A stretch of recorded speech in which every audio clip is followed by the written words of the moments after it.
नमस्कार दोस्तों। आज के इस लेक्चर से हम शुरुआत करने वाले हैं क्वांटम फिजिक्स की। देखिए, सबसे पहले एक बार क्वांटम फिजिक्स का जो हिस्टोरिकल बैकग्राउंड है उसको समझना ज़रूरी है कि किस तरीके से क्वांटम फिजिक्स डेवलप की गई। ठीक है, और क्या क्या चीज़ें थी, क्या क्या ट्विस्ट आया, ये सारी चीज़ें हम लोगों ने देखनी है। देखिए, था क्या, 19th सेंचुरी के एंड तक, ठीक है, 19th सेंचुरी के एंड तक ये माना जाता था कि जो क्लासिकल फिजिक्स है वही सब कुछ है। और आप लोग जानते हैं कि क्लासिकल फिजिक्स जो थी, ठीक है, क्लासिकल फिजिक्स, देखिए, क्लासिकल फिजिक्स किसके बारे में प्रिडिक्ट करता है? क्लासिकल फिजिक्स प्रिडिक्ट करता है डायनामिक्स ऑफ मटेरियल बॉडीज। ठीक है, डायनामिक्स ऑफ मटेरियल बॉडीज। ये सब किससे प्रिडिक्ट होता है? ये सब प्रिडिक्ट होता है क्लासिकल फिजिक्स से। और आप लोगों को याद होगा कि जो मैक्सवेल का इलेक्ट्रोमैग्नेटिज्म था, उसने एक प्रॉपर फ्रेमवर्क प्रोवाइड कराया था रेडिएशन को स्टडी करने के लिए। ठीक है, मैक्सवेल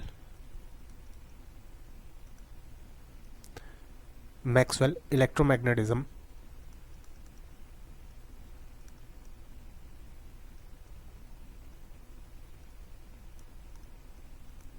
मैक्सवेल इलेक्ट्रोमैग्नेटिज्म, इसने क्या प्रोवाइड कराया था? इसने एक प्रॉपर फ्रेमवर्क प्रोवाइड कराया था रेडिएशन को स्टडी करने के लिए।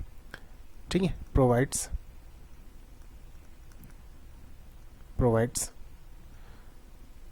A proper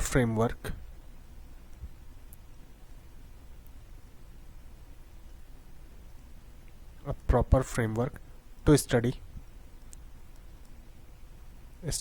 radiation. ठीक है, तो 19th सेंचुरी के एंड तक इन दोनों के कॉम्बिनेशन से ये माना जाता था कि ओवरऑल फिजिक्स में जो है वो क्या है, क्लासिकल फिजिक्स ही है। और क्लासिकल फिजिक्स से हम हर एक फिनोमिना को एक्सप्लेन कर सकते हैं। ठीक, बेसिकली मटेरियल बॉडीज़ की जो डायनामिक्स है वो क्लासिकल फिजिक्स एक्सप्लेन करती है। और जो रेडिएशन था, ठीक है, उसके लिए एक प्रॉपर फ्रेमवर्क प्रोवाइड कराया था मैक्सवेल के इलेक्ट्रोमैग्नेटिज्म ने। और इससे ज़्यादा जानकारी थी नहीं, तो ये माना जाता था कि क्लासिकल फिजिक्स से सारी चीज़ें एक्सप्लेन हो सकती है। बट देखिए, होता क्या है कि 20th सेंचुरी की शुरुआत में, ठीक है, 20th सेंचुरी, इसकी शुरुआत में, ठीक है, 20th सेंचुरी की शुरुआत में जो क्लासिकल फिजिक्स थी वो दो चैलेंजेस फेस करती है। ठीक है, classical physics faces two challenges. अब देखिए, वो दो चैलेंजेस क्या क्या थे जो क्लासिकल फिजिक्स ने फेस किए। ये था 20वीं सदी की शुरुआत में। ठीक, देखिए, पहला चैलेंज था रिलेटिविस्टिक डोमेन। ठीक, पहला जो चैलेंज था वो क्या था? रिलेटिविस्टिक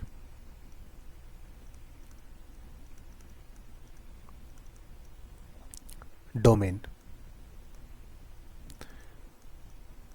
देखिए, हुआ क्या, 1905 में जब आइंस्टाइन ने थ्योरी ऑफ रिलेटिविटी दी, तो उन्होंने ये बताया कि जो न्यूटोनियन फिजिक्स है, ठीक है, वो हाई स्पीड में सीज कर जाती है, यानी कि वो हाई स्पीड में काम नहीं करती।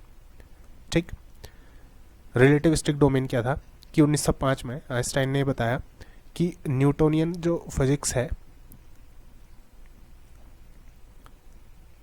ठीक है, न्यूटोनियन वैलिडिटी, ठीक है, न्यूटन वैलिडिटी जो है वो सीज कर जाती है हाई स्पीड में, सीज्ड एट हाई स्पीड। ठीक है, तो ये क्या था, पहला चैलेंज था। और दूसरा चैलेंज क्या था, microscopic domain. Microscopic domain,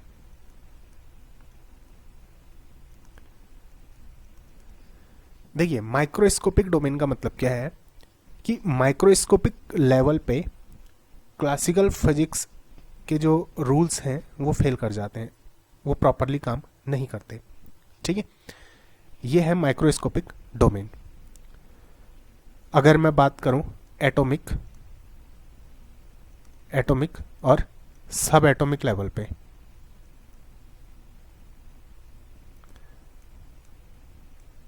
atomic और सब एटॉमिक लेवल पे, तो क्या होता है, क्लासिकल फिजिक्स फेल कर जाती है।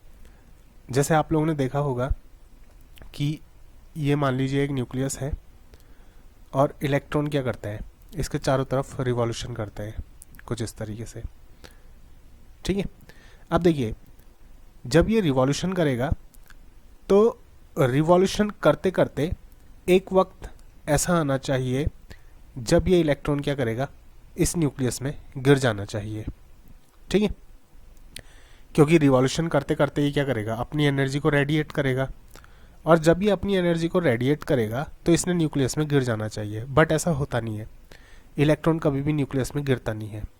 ठीक है, तो क्लासिकल फिजिक्स ये जो एटॉमिक लेवल है, सब एटॉमिक लेवल है, इसको एक्सप्लेन नहीं कर पाई। तो दो जो मेजर चैलेंजेस थे उनमें से पहला चैलेंज था रिलेटिविस्टिक डोमेन, कि जब स्पीड बहुत ज़्यादा होती है at high speed, high speed का मतलब स्पीड ऑफ लाइट। ठीक है, अगर कोई पार्टिकल लाइट की स्पीड से ट्रेवल करेगा तो वहां पे को न्यूटोनियन जो फिजिक्स है वो काम नहीं कर पाती। और दूसरा माइक्रोस्कोपिक डोमेन, यानी कि एटॉमिक और सब एटॉमिक लेवल पे क्लासिकल फिजिक्स एटॉमिक और सब एटॉमिक लेवल पे चीज़ों को एक्सप्लेन नहीं कर पाई। और ये जो फेस किया, ये जो चैलेंजेस फेस किए, ये 20वीं सदी की शुरुआत में फेस किए। ठीक है, 19th सेंचुरी के एंड तक क्या माना जाता था कि क्लासिकल फिजिक्स हर एक चीज़ एक्सप्लेन कर सकती है, बट जैसे ही 28th सेंचुरी आती है, ठीक है, तो कुछ एक्सपेरिमेंट वगैरह कंडक्ट होते हैं। आइंस्टाइन ने अपनी रिलेटिविटी का जो कॉन्सेप्ट था, ठीक है, उसको इंट्रोड्यूस किया। तो यहाँ से दो मेजर चैलेंजेस थे, एक रिलेटिविस्टिक डोमेन था, दूसरा माइक्रोस्कोपिक डोमेन था। इन दो डोमेन्स को क्लासिकल फिजिक्स एक्सप्लेन नहीं कर पा रही थी। ठीक, और भी बहुत सारी चीज़ें थी जिनको क्लासिकल फिजिक्स एक्सप्लेन नहीं कर पाई, जैसे ब्लैक बॉडी रेडिएशन। ठीक है, black body radiation,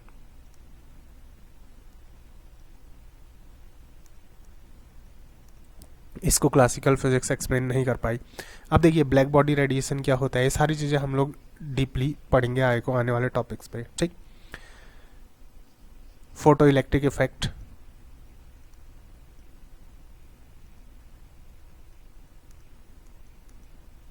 photo electric effect, इसको भी क्लासिकल फिजिक्स एक्सप्लेन नहीं कर पाई। ठीक है, एटॉमिक स्टेबिलिटी, ये तो अभी मैंने बोल दिया, atomic stability classical physics explain नहीं कर पाई। तो ये बहुत सारी चीज़ें थी, और भी ऐसे बहुत सारे फिनोमिना थे जो क्लासिकल फिजिक्स एक्सप्लेन नहीं कर पा रही थी। तो ज़रूरत किस चीज़ की थी, ज़रूरत थी किसी ऐसी चीज़ की, ठीक है, जो इन चीज़ों को एक्सप्लेन कर सके, जो माइक्रोस्कोपिक लेवल पे चीज़ों को एक्सप्लेन कर सके। तो अब यहाँ पे को देखिए क्या होता है, 1900 में, ठीक है, 1900 में मैक्सवेल ने क्या किया, ठीक है, मैक्सवेल ने क्या किया, क्वांटम ऑफ एनर्जी को इंट्रोड्यूस किया। ठीक है, Maxwell introduces the concept of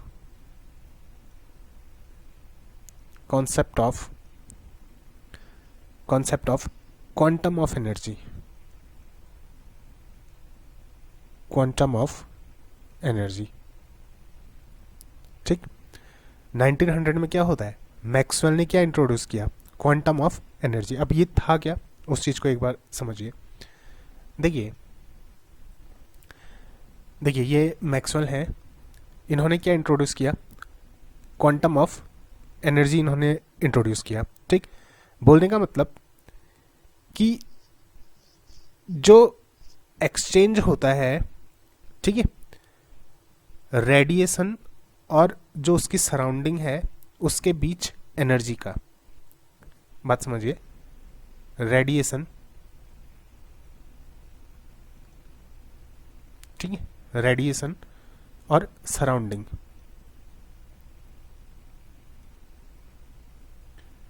radiation और सराउंडिंग, इनके बीच जो एनर्जी का एक्सचेंज होता है, ठीक है, एक्सचेंज ऑफ एनर्जी। देखिए जैसे क्या है, एक लोहे की रॉड है, ठीक है, इस रॉड को अगर मैं क्या करूंगा, गर्म करूंगा, यानी कि इसको मैं हीट दूंगा, तो आप लोगों ने देखा होगा कि जैसे जैसे हम हीट देते हैं वैसे वैसे इसका कलर चेंज होता है। इसका कलर क्या होगा, हीट के अकॉर्डिंग रेड होगा, ठीक है, इसका कलर क्या होगा, हीट के अकॉर्डिंग येलो भी होगा। एक लोहे की रॉड को गर्म करिए, जैसे जैसे आप उसको हीट देते जाएंगे उसका कलर क्या होगा, चेंज होते जाएगा, कभी उसका कलर रेड होगा, कभी उसका कलर क्या होगा, ठीक है, वॉयलेट होगा, कभी उसका कलर क्या होगा, येलो होगा, इस तरीके से। तो इसका मतलब रेडिएशन इमिट हो रहा है कहीं ना कहीं, ठीक है, इसका मतलब क्या है, कहीं ना कहीं रेडिएशन इमिट होगा। अगर आप इस गर्म लोहे की रॉड को टच करेंगे तो क्या होगा, ठीक है, हाथ जल जाएगा।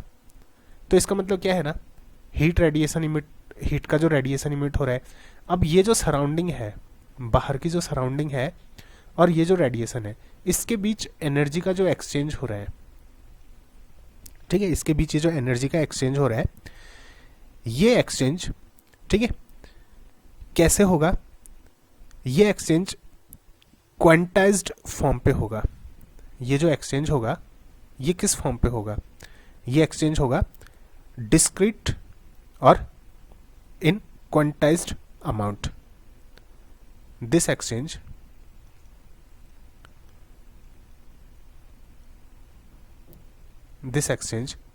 takes place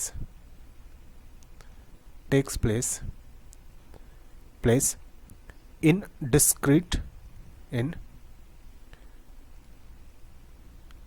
discrete और quantized amount, और quantized amount, ठीक है। रेडिएशन और बाहर जो सराउंडिंग है इसके बीच जो एनर्जी का एक्सचेंज होगा वो कैसे होगा, वो डिस्क्रीट और क्वांटाइज्ड अमाउंट में होगा, ठीक है। और ये जो डिस्क्रीट अमाउंट होता है ना, ठीक, ये किसके इक्वल होता है, एच न्यू के इक्वल होता है, ठीक है, यानी कि पैकेट्स के फॉर्म पे होगा। ऐसा नहीं कि ये रेडिएशन लगातार होते जाएगा, ये जो रेडिएशन होगा ये किसके फॉर्म पे होगा, पैकेट्स के फॉर्म पे होगा। बोलने का मतलब, जैसे आप ये क्वांटाइजेशन का मतलब क्या होता है, ठीक है, क्वांटाइजेशन का मतलब समझिए, जैसे ये है एक दरवाज़ा है, ठीक है, और ये एक रूम का दरवाज़ा है, ये एक रूम है मान लीजिए। अब क्या होगा, इस रूम के अंदर क्या है, ये एक दरवाज़ा है मान लीजिए, ठीक है। अब इस रूम के अंदर खूब सारे लोग हैं, इस तरीके से क्या है, इस रूम के अंदर खूब सारे लोग हैं। अब इस दरवाजे से जब ये बाहर की तरफ आएंगे, इस दरवाजे से जब ये बाहर की तरफ आएंगे तो एक टाइम पे क्या होगा, एक आदमी आएगा, होगा ऐसा, ठीक है, या फिर एक टाइम पे दो आदमी एक साथ बाहर आ सकते हैं, ठीक, होगा ना। एक टाइम पे सोचिए, क्या 1.5 लोग बाहर आ सकते हैं, ऐसा हो सकता है कि एक इंसान पूरा आया, दूसरा इंसान केवल आधा आया, उसकी टांगें बाहर है और उसका धड़ अंदर है, ठीक है, उसका सर अंदर है और धड़ बाहर है, क्या ऐसा हो सकता है? नहीं हो सकता ना। एक टाइम पे या तो एक आदमी आएगा बाहर, या फिर दो एक साथ आएंगे, या तो तीन एक साथ आएंगे, या तो चार एक साथ आएंगे। ठीक है, मीन्स कि 1.5 या फिर 2.5 इस तरीके से लोग बाहर को नहीं आने वाले। तो इसी को बोला जाता है क्या? ठीक है, क्वांटाइजेशन। क्वांटाइजेशन मीन्स कि फ्रैक्शन के फॉर्म पे चीज़ें हमको नहीं मिलने वाली, हमको जो चीज़ें मिलेंगी वो पूरी पूरी मिलेंगी। देखिए, या तो एक आदमी आएगा या तो दो एक साथ आएंगे, यानी कि पैकेट्स के फॉर्म पे आ रहे हैं। किसके फॉर्म पे? पैकेट्स के फॉर्म पे आ रहे हैं। तो कोई भी चीज़ जब हमको पैकेट्स के फॉर्म पे मिलती है तो उसको क्या बोलते हैं? क्वांटाइज्ड बोलते हैं। तो ये जो एनर्जी का एक्सचेंज होता है रेडिएशन और सराउंडिंग के बीच, ये डिस्क्रीट और क्वांटाइज्ड अमाउंट में होता है। और ये जो अमाउंट होता है, ठीक है, ये कितना होता है? एच न्यू के बराबर होता है। एच यहाँ पे को क्या होता है? Planck constant. ठीक है, प्लैंक कांस्टेंट, ये चीज़ थी। अब उसके बाद क्या होता है? 1905 में,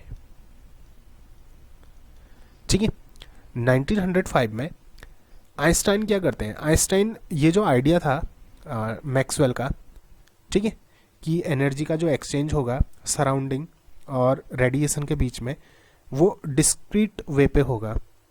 तो ये जो आइडिया था, आइंस्टाइन ने क्या किया? इस आइडिया को इस्तेमाल किया किस चीज़ को समझने में? फोटो इलेक्ट्रिक इफेक्ट को समझने में। ठीक है, 1905 में क्या होता है? आइंस्टाइन क्या करते हैं? इस आइडिया का इस्तेमाल करते हैं। ठीक है, Einstein uses this idea to understand photoelectric effect. Photoelectric effect. तो 1905 में क्या हुआ? आइंस्टाइन ने इस आइडिया का इस्तेमाल किया किसको समझने के लिए? फोटो इलेक्ट्रिक इफेक्ट को समझने के लिए। ठीक है, उन्होंने बोला कि अगर देखिए रेडिएशन और सराउंडिंग, इनके बीच जो एनर्जी का एक्सचेंज होगा, वो एक्सचेंज अगर क्वांटाइज्ड फॉर्म पे होगा, क्वांटाइज्ड फॉर्म पे होता है, तो देखिए लाइट भी तो एक एनर्जी है, एक वेव है। तो ये चीज लाइट पे भी क्या होनी चाहिए? वैलिड होनी चाहिए। लाइट भी क्या होनी चाहिए? क्वांटाइज्ड होनी चाहिए। ठीक है, ये जो लाइट है ये भी क्या होनी चाहिए? क्वांटाइज्ड होनी चाहिए। तो ये जो मैक्सवेल का आइडिया था, ठीक है, एनर्जी का जो एक्सचेंज होगा वो क्वांटाइज्ड फॉर्म पे होगा। इस आइडिया का इस्तेमाल किसने किया? आइंस्टाइन ने। किस चीज़ को समझने के लिए? फोटो इलेक्ट्रिक इफेक्ट को समझने के लिए। उन्होंने ये सोचा कि अगर रेडिएशन और सराउंडिंग के बीच में जो एक्सचेंज है एनर्जी का वो क्वांटाइज्ड फॉर्म पे है, तो लाइट भी एक वेव है, और वेव क्या है? वेव एक एनर्जी है। तो लाइट भी क्या होनी चाहिए? क्वांटाइज्ड होनी चाहिए। ठीक है, ये जो कॉन्सेप्ट था, ये कॉन्सेप्ट किसने इंट्रोड्यूस किया? ये कॉन्सेप्ट इंट्रोड्यूस किया आइंस्टाइन ने। कब? 1905 में। ठीक, तो आइंस्टाइन ने क्या बोला? आइंस्टाइन ने बोला कि लाइट खुद भी क्या है? कुछ टाइनी पार्टिकल्स की बनी होती है, जिनको क्या बोला जाता है? फोटॉन्स बोला जाता है। ठीक, आइंस्टाइन ने क्या बोला? देखिए, आइंस्टाइन ने बोला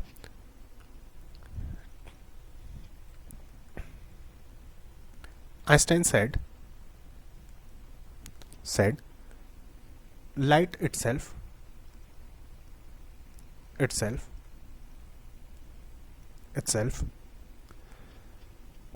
made of tiny particles,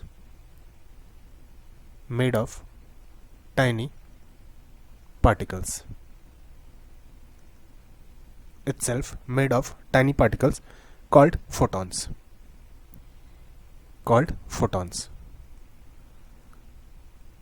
ठीक है, तो इस कॉन्सेप्ट का यूज किसने किया? आइंस्टाइन ने। और उन्होंने बोला कि लाइट खुद भी क्या है? कुछ टाइनी पार्टिकल्स की बनी है, जिनको फोटॉन्स बोला जाता है। और हर एक फोटॉन की एनर्जी कितनी होगी? एच न्यू के बराबर होगी। ये सेम कैसा था, जो प्लैंक ने इंट्रोड्यूस किया था वैसा ही था, एच न्यू का जैसा, ठीक है, वैसा ही था क्या, वही था, सॉरी। अब देखिए उसके बाद क्या होता है, आइंस्टाइन ने जब इस आइडिया को यूज किया तो जो फोटो इलेक्ट्रिक इफेक्ट की प्रॉब्लम थी वो सॉल्व हो गई। अब देखिए आगे आने वाले लेक्चर्स में फोटो इलेक्ट्रिक इफेक्ट को भी हम लोग अच्छे से समझेंगे कि ये क्या चीज होती है, ठीक है। अब देखिए जब ये फोटो इलेक्ट्रिक इफेक्ट की प्रॉब्लम सॉल्व हो जाती है तो उसके कुछ टाइम बाद यानी कि 1911 में आप लोगों को पता है कि रदरफोर्ड ने एटॉमिक न्यूक्लियस डिस्कवर किया। 1911 में रदरफोर्ड डिस्कवर एटॉमिक न्यूक्लियस, ठीक है। रदरफोर्ड ने क्या डिस्कवर कर लिया था, एटॉमिक न्यूक्लियस डिस्कवर कर लिया था। तो देखिए शुरुआत हुई कहां से, शुरुआत हुई मैक्सवेल से, ठीक है। मैक्सवेल से जो कॉन्सेप्ट था वो कहां तक गया, आइंस्टाइन तक। फिर बीच में क्या हुआ, 1911 में रदरफोर्ड ने न्यूक्लियस की क्या कर ली, न्यूक्लियस डिस्कवर कर लिया। अब रदरफोर्ड और मैक्स का ये जो आइडिया था, ठीक है, जब रदरफोर्ड का जो न्यूक्लियस था और मैक्सवेल का जो आइडिया था, किसका, ये रेडिएशन और सराउंडिंग के बीच जो एनर्जी का एक्सचेंज है वो क्वांटाइज्ड फॉर्म पे होता है, इन दोनों चीज को मिक्स किया नील्स बोर ने, ठीक है। इन दोनों चीजों को किसने मिक्स किया, नील बोर्स ने, ठीक है। तो रदरफोर्ड का आइडिया और प्लैंक का आइडिया, इन दोनों आइडिया को मिक्स करके नील बोर्स ने क्या किया, 1900, ठीक है, 1913 में इन्होंने हाइड्रोजन एटम का मॉडल पेश किया, इंट्रोड्यूसेस, ठीक है। इन्होंने क्या किया 1913 में, ठीक है, introduces model of hydrogen atom,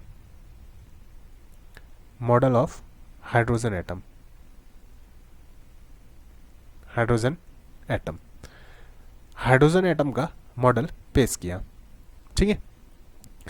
अब देखिए हाइड्रोजन एटम का मॉडल पेश किया किस किस को मिक्स करके, रदरफोर्ड और प्लैंक के आइडिया को मिक्स करके, by combining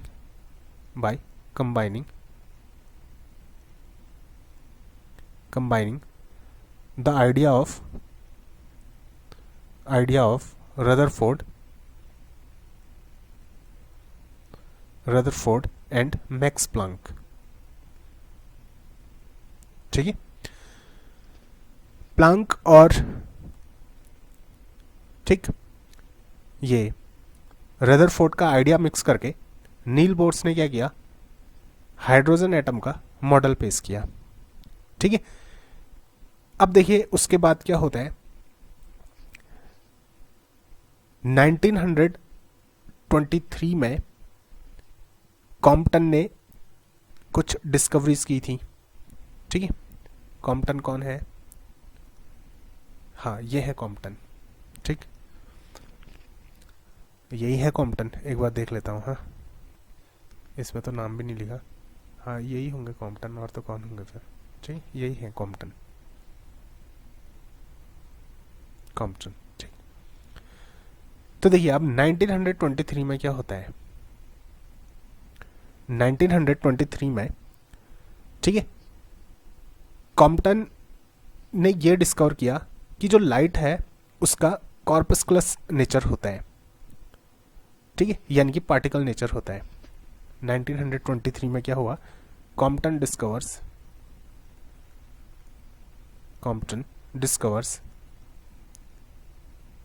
discovers that light has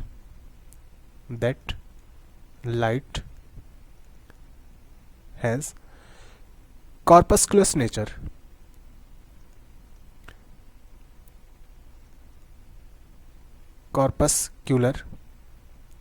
nature, light का नेचर कैसा होता है, कॉर्पस्कुलर नेचर होता है। और इसका मोमेंटा कितना होता है, विथ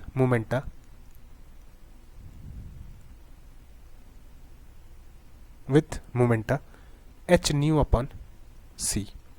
इसका मोमेंटा कितना होता है, एच न्यू अपॉन सी के बराबर होता है। ठीक है, तो देखिए ये जो सीरीज होती है ना, दिस सीरीज, ये सीरीज कहाँ से कहाँ तक चलती है। देखिए ये सीरीज चलती है मैक्सवेल से आइंस्टाइन तक। ठीक है, आइंस्टाइन से फिर क्या हुआ, रदरफोर्ड से फिर क्या हुआ, नील बोर्स। ठीक, ये जो एक्सपेरिमेंट की सीरीज चलती है, ये सीरीज क्या कंफर्म करती है, ये सीरीज कंफर्म करती है particle aspect of wave. This series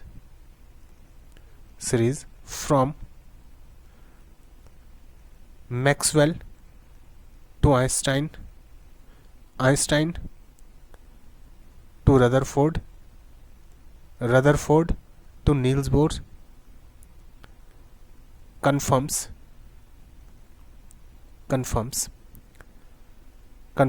particle aspect of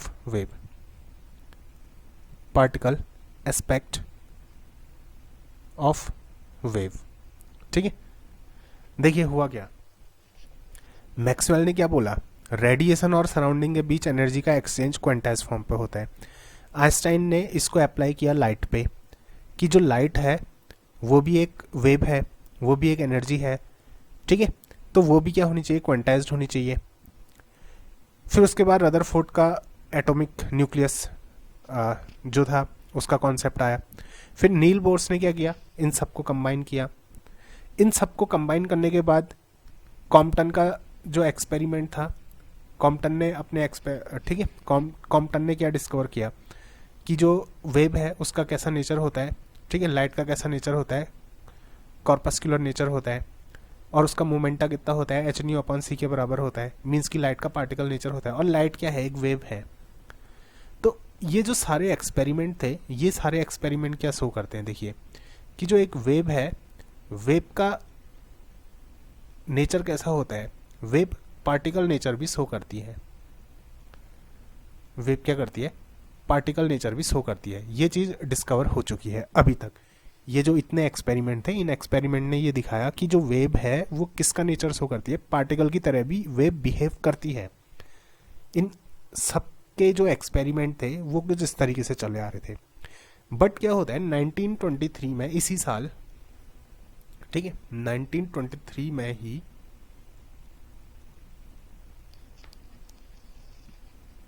देखिए डी ब्रॉगली इस स्टेटमेंट को रिवर्स कर देते हैं। डी ब्रॉगली, ठीक है, डी ब्रॉगली क्या बोलते हैं, देखिए अभी तक क्या था, ये जितने भी एक्सपेरिमेंट चल रहे थे उसमें यह था कि जो वेव है वो पार्टिकल की तरह भी बिहेव करेगी। तो डी ब्रॉगली ने क्या बोला कि सिर्फ वेव पार्टिकल की तरह बिहेव नहीं करेगी। ठीक है, de Broglie said not only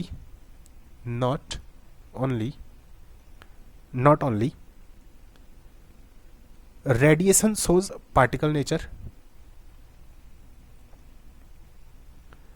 not only radiation shows particle nature,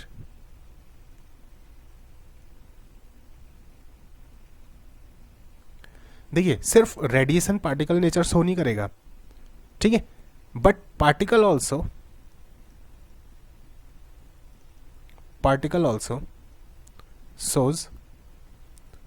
shows wave nature।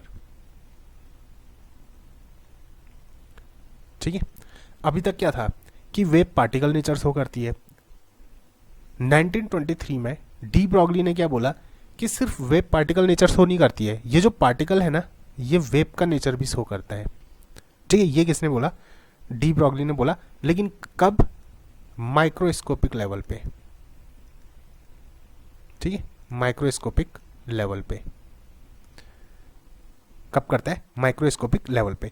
और बाद में 1927 में डी ब्रॉगली की ये जो बात थी, इसको एक्सपेरिमेंटली प्रूफ किया, एक्सपेरिमेंटली वेरीफाई किया, किसने, डेविसन और जर्मर ने अपने एक्सपेरिमेंट में, जो फेमस एक्सपेरिमेंट है डेविसन एंड जर्मर एक्सपेरिमेंट, ठीक है, अपने एक्सपेरिमेंट में प्रूफ किया किसने, डेविसन और, ठीक है, डेविसन एंड जर्मर, डेविसन और जर्मर ने अपने एक्सपेरिमेंट में इसको प्रूफ किया कि पार्टिकल भी क्या करता है, वेव नेचर शो करता है, ठीक है, क्योंकि जो पार्टिकल था इनके एक्सपेरिमेंट में उसने इंटरफेरेंस पैटर्न बनाया था, और इंटरफेरेंस जो होता है वो एक वेव की प्रॉपर्टी होती है, ठीक। डेविसन और जर्मर का जो एक्सपेरिमेंट था इसमें क्या था, पार्टिकल ने, ठीक है, पार्टिकल ने क्या शो किया था, interference pattern, interference pattern show किया था। और आप लोग जानते हैं जो इंटरफेरेंस पैटर्न होता है वो केवल वेव शो करती है। अब अगर पार्टिकल इंटरफेरेंस पैटर्न शो कर रहा है तो इसका मतलब क्या होता है, इसका मतलब होता है कि माइक्रोस्कोपिक लेवल पे जो पार्टिकल है वो किसकी तरह बिहेव कर रहा होगा, वेव की तरह बिहेव कर रहा होगा, तभी तो उसने इंटरफेरेंस पैटर्न शो किया होगा, अदरवाइज वो इंटरफेरेंस पैटर्न शो नहीं करता, ठीक। और यहीं से शुरुआत होती है किसकी, क्वांटम मैकेनिक्स की, ठीक। क्लासिकल फिजिक्स जो है, क्लासिकल फिजिक्स बड़े ऑब्जेक्ट पे काम करती है, यानी कि मैक्रो लेवल पे, और क्वांटम मैकेनिक्स छोटे ऑब्जेक्ट पे काम करती है, यानी कि माइक्रो लेवल पे, छोटे पार्टिकल्स पे, ठीक है। तो यहां से किसकी शुरुआत हो जाती है, क्वांटम फिजिक्स की शुरुआत हो जाती है। तो अब ये जो क्वांटम फिजिक्स की फॉर्मुलेशन की गई थी ये दो तरीके से की गई थी, ठीक है। क्वांटम मैकेनिक्स की जो फॉर्मुलेशन की गई थी ये दो तरीके से की गई थी। एक था आप लोगों का क्या, मैट्रिक्स फॉर्मुलेशन,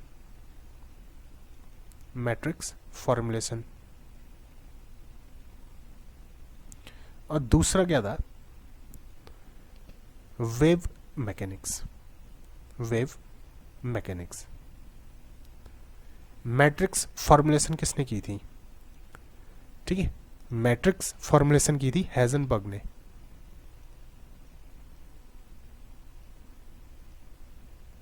हेजनबर्ग ने 1925 में, और वेव मैकेनिक्स की शुरुआत की थी स्क्रोडिंजर ने,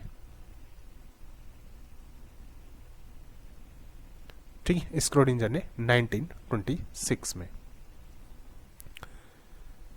तो दो इंडिपेंडेंट फॉर्मुलेशन होती है क्वांटम मैकेनिक्स की, और इनको क्या बोला जाता है, इनको ओल्ड क्वांटम थ्योरी भी बोला जाता है, ठीक है। तो एक होता है हेजनबर्ग ने जो दी थी मैट्रिक्स फॉर्मुलेशन, दूसरा होता है Schrödinger formulation.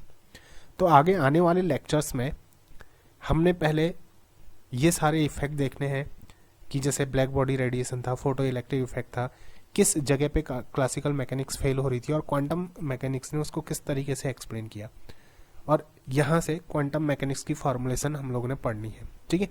Matrix formulation, wave mechanics, ये सारी चीज़ें हम लोगों ने पढ़नी है। तो आने वाले लेक्चर्स में हम इन चीज़ों को पढ़ेंगे। तो उम्मीद करता हूँ कि किस तरीके से क्वांटम मैकेनिक्स की शुरुआत हुई ये आप लोगों को समझ में आया होगा। मिलते हैं अगले वीडियो में, तब तक के लिए धन्यवाद, नमस्कार।